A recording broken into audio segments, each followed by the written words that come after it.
ningependa kumtakia rafiki yangu Stewart Mazayo mema. Yeye ni kiongozi ambaye mimi naheshimu na mimi nitamsupport kwa kazi yake.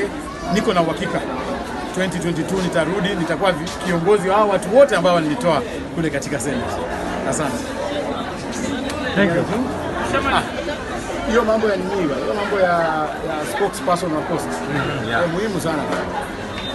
Jambo la pili, nimekuja pia kuhimiza viongozi wa Pwani kwamba ni muhimu muwe na spokesperson wenyu, kwa sababu mara kwa mara kila wakati Coast hamkui represented katika ile negotiating table.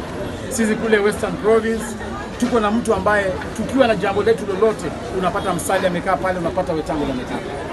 Ukiona watu wa Rift Valley wanawakilishwa na Gideon Moi na Ruto. Ukiona watu wa Ukambani wakiwa na jambo lolote wanawakilishwa na Kalonzo Musyoka. Ni makosa nyinyi watu wa Pwani kuambiwa kwamba haifai muwe na mtu ambaye atawawakilisha katika meza ya negotiation. Na mtu ambaye anaweza wakilisha masuala yenu ni mtu ambaye anatoka hapa Pwani.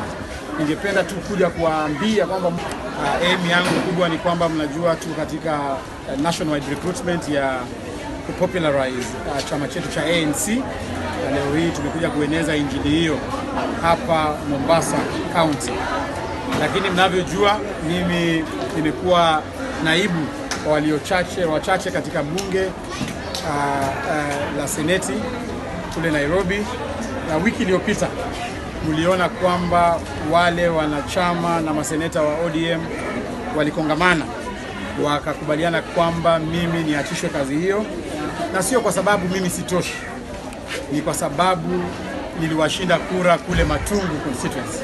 Mimi ningependa kuambia wale wanachama wa ODM kwamba mimi nimekubali, I will not contest mimi kung'atuliwa katika kiti. Mimi ni kijana mdogo, niko na uhakika kwamba Mwenyezi Mungu atanipatia bado nyadhifa nyingine siku za usoni.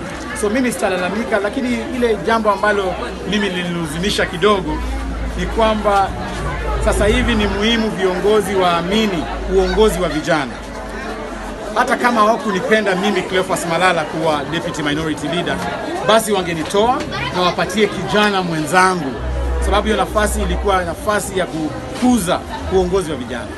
Lakini mimi nilighadhabishwa wakati mimi nilikuwa mstari wa mbele, na nakumbuka wakati wa revenue sharing formula nilikuwa mstari wa mbele kupinga ile mambo ya one man one shilling one vote, sababu hiyo maneno ya dhulumu zile jamii ambazo hazina watu wengi. Ukiangalia hapa Pwani, in as much as mko wengi, lakini mko na shida special, mko na shida ambayo inafaa msaidiwe na mnahitaji rasilimali mingi. So mkichukua hiyo formula ya one man one shilling, inamaanisha kwamba hapa Pwani tutachukua pesa yenu tupeleke kule ambapo kuna watu wengi, kule Central na kule mikoa zingine. So mimi kama kiongozi wa kitaifa nilipinga formula hiyo na bado napinga formula hiyo. Nitahakikisha kwamba it shall never be implemented while I'm a leader in Kenya. Thank you, sir. Mtu atoke kule Nyanza ati yeye anaongelea watu wa Pwani. Kila jamii na kila eneo ijiongelee. Tukikutana kwa meza tunakutana kwa heshima.